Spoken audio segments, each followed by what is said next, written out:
And your next topic is file sharing.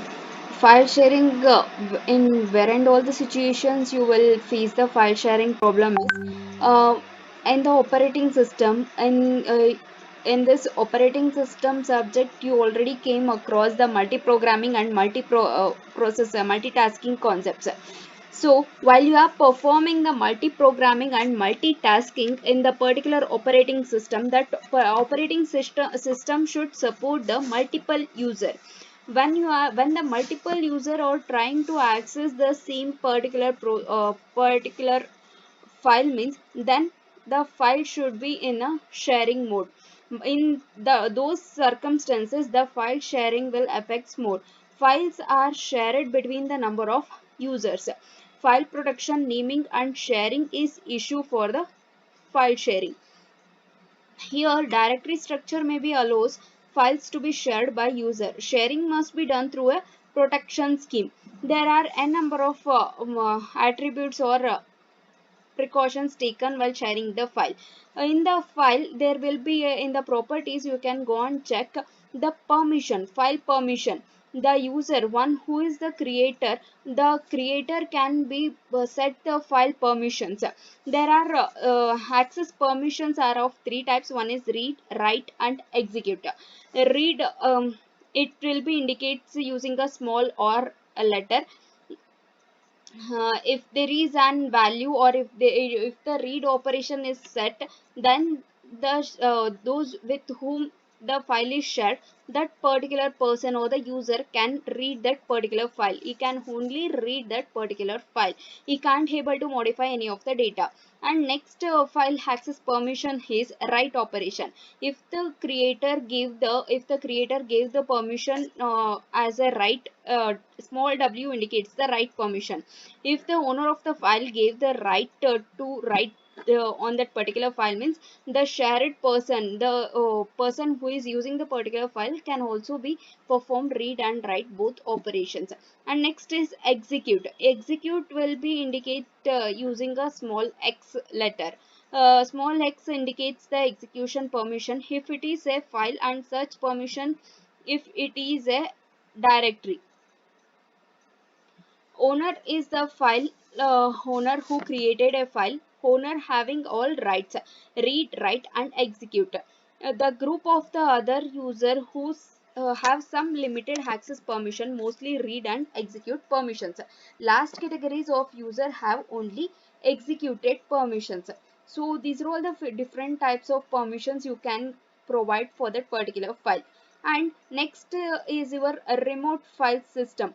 Computer network is used to support the remote file system. User can access remote file system using FTP protocol. In your data communication subject, you already came across these protocols and all. In your using the file transfer protocol and secure shell protocol (SSH). Other supporting protocol like distributed file system and World Wide Web is also used for remote file system.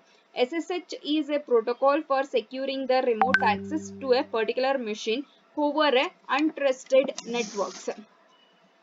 This SSH protocol is used to have a control on the machine over the untrusted networks.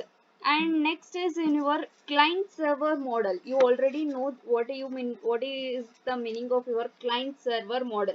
The client server model has the three components. One is service, server, and client.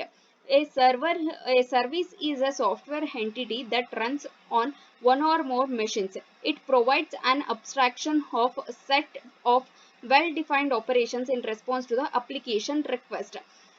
Whenever the client is a software entity that exploits the service provided by the server. A server is an instance of particular service running on a single machine. The client is a person who is requested for the particular resource. Server is nothing but it is an instance of a particular service where the process or where the data is stored. In using those otherwise, you can consider it as a client and server are the two different ends. Client is requesting for the particular service. That service will be provided by your service protocol. Using those service It will be passed on to the server. It will check the data in the server. If it is present using the service protocol, it will provide the service back to your client. This is how you will the operation will be performed in remote file systems. And two or more clients can run at the same time on the machine is called concurrency in the client. One client must start, run and terminate before another client may start. It is called an iterative. Concurrency is nothing but simultaneously two user can access the particular server. Iterative is nothing but once the process is started, it should be get executed, then it should be terminated. Once the initiated program gets terminated, then only the next process can be executed. That is an iterative mode. And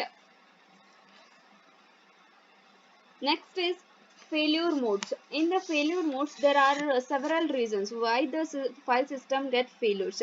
The reason for local file system failures is media files where file system is stored. Media file fails where file system is stored. And another next failure reason for failure is corruption of directory structure. If the wherever where you store the particular file, if the directory got corrupted, then there is a failure in that particular file system. And next one is power cable and hard disk cable failure, external devices failure. Next is disk control failure, and the last one is host adapter failure. These are the few reasons for local file system failures. And apart from these reasons, there are many other reasons for remote file system. Bandwidth and communication also cause the delay. Next topic is your consistency semantics. Consistency semantics is related with the file sharing on the network. File sharing on the network. When does the change of the original file is reflected to the other users? As I said you in a previous topic, if any of the original file, if you modify the content in the original file, it should get reflect in the child or duplicated files also. That is your consistency semantic. And define when modifications of the file data made by the user or observable by other users. There are different methods. One is unique semantics, session semantics, immutable shared file semantics. Unique semantics is nothing but Unix file system UFS implements. What are the UFS implements? UFS implements writes to a open file visible immediately to the other user of the same open file. Whatever the modification of the data, if two multiple users opened a particular single file, means it should be reflect in both users. If the particular file is opened by the multiple users, means if any of the user modified the data in that original file, means it should immediately get reflected in all the users. So that is one implementation in your UFS, Unix file system. And next one is sharing file pointer to allow multiple users to read and write concurrently. You are sharing the file pointer so that multiple users can access, or multiple users the best example for this Unix file system implementation in your general real case example is Google Drive Sheets. Whenever you share the Google Drive Sheets, if you are sharing that Google Drive sheet at a time with 10 to 20 members, means 10 to 20 people, means at the same time 10 to 20 people can able to read, write and edit that particular sheet.